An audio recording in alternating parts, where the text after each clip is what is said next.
They're a plastic classic in the toy world. Jeff Immel, who owns BMC Toys in Scranton, says the little green army men we all know will never go out of style. If you lose one, it's not the end of the world. Your mom's not going to kill you. You know? And since the 1950s, no one's really broken the mold on the beloved toy. BMC is one of the only producers of the toy left in the U.S.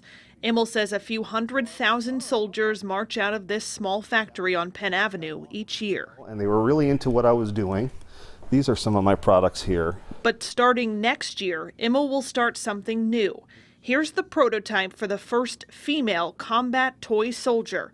Before, women were only shown in a historically accurate fashion. There weren't many of them, but she's a nurse. She's holding a lantern, which is in honor of Florence Nightingale. Immel says he's received requests for female figurines for years, but to do a new set of figures like this, it's about the cost of a modest new car.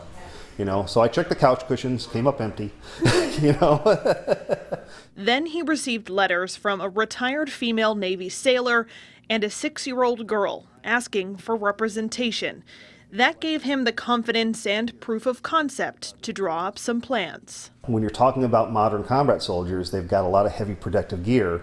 You shrink that down to 2 inches, it's getting kind of hard to tell who's gender at that point.